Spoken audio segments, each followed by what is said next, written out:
Welcome. Today's video is going to be about force and stiffness and its application to design in the fundamental level. So Newton, back in the day, defined, I believe it was Newton, defined force as a mass times an acceleration. So we hear this idea all the time. The units of force are usually newtons or pounds. So newtons are a mass times an acceleration. So in the metric system, you have kilogram, and acceleration is a distance, in this case a meter, divided by second squared. In the imperial system, a pound force is equal to a slug, which is one of the imperial system's units of mass. So that's slug mass times a foot per second squared. The way that we typically experience an acceleration in our everyday life is gravity. We're all on Earth right now, except for a few people maybe in space, but we're experiencing a constant acceleration due to gravity. And that acceleration right here will typically cause something to fall 9.8 meters per second squared towards the ground. In the imperial system, that's around 32.2 feet per second squared. But that is the typical acceleration that we feel all the time. Kind of like this guy right here. He has some kind of mass, and he's under some kind of acceleration due to gravity, g. And he's standing on the ground. This is you, me, anyone walking around in our everyday life. We are getting pulled downward by gravity, and the ground is pushing back up. So this acceleration, this downward arrow right here, that's pushing us down towards the ground all day, every day. And this force, F, is the ground pushing back up. This is back to the fundamental idea of behind every action, there's an equal and opposite reaction. So the gravity is acting downward, the reaction is the ground pushing upwards. Now, if you're standing there, not moving, there's a whole branch of engineering and analysis called statics. And that deals with things that are not moving, they're not accelerating. This force is equal to mass times acceleration is equal to 0 in statics. And that's because there is no acceleration. That doesn't mean there's no forces. That just means there's no acceleration.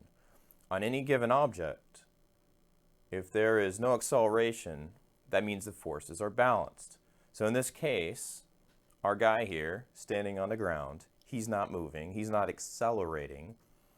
So the sum of the forces acting on him are 0, because this mass of this guy times gravity is equal to the force of the ground pushing up. So acceleration is 0. Forces are balanced. That's a very fundamental concept. Now, force is equal to mass times acceleration, equal to 0. Doesn't sound that exciting. However, there is a lot more going on in your everyday life that is reliant on forces. Yes, this guy is not moving. However, there is another way to get to a force. That is, force is equal to a stiffness times a distance, or a spring constant times a distance. In this case, this spring constant can be defined as a force divided by a distance. What does this mean? Here's a good example. Here's an exercise ball that I use to recondition my hands. I kind of injured my finger a bit, but this has a certain stiffness with it. So to compress it and squeeze it, it gets scrunched down. It's taking some force in my fingers to move it this distance and to shrink it. Okay? So I'm acting on this ball with forces. The ball's not really accelerating anywhere, right? And then when I'm letting go of the force, it goes back to its original shape. That also works for tension.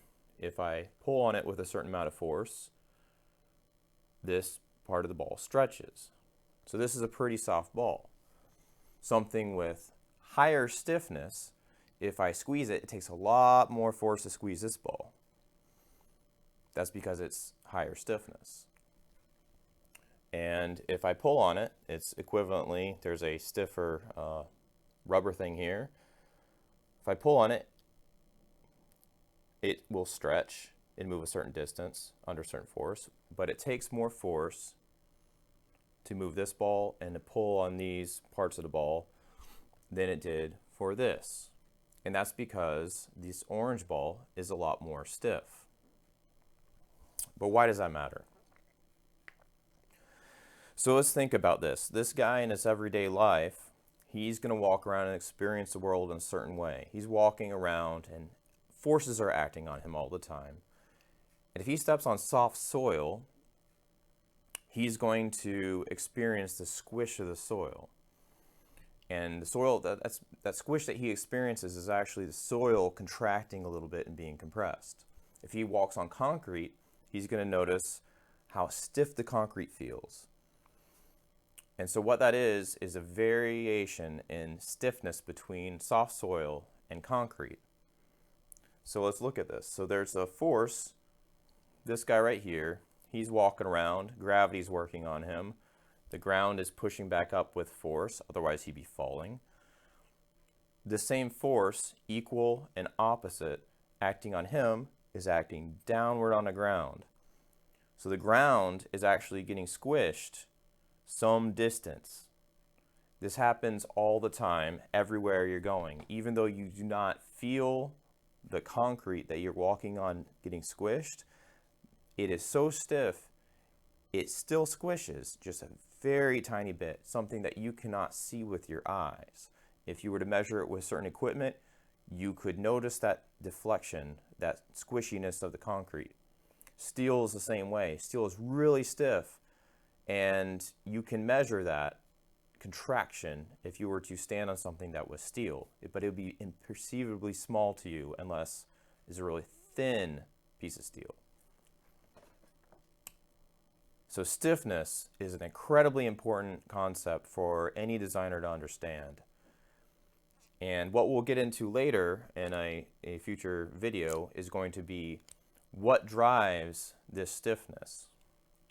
So this stiffness K depends on the material, my marker's not working, the material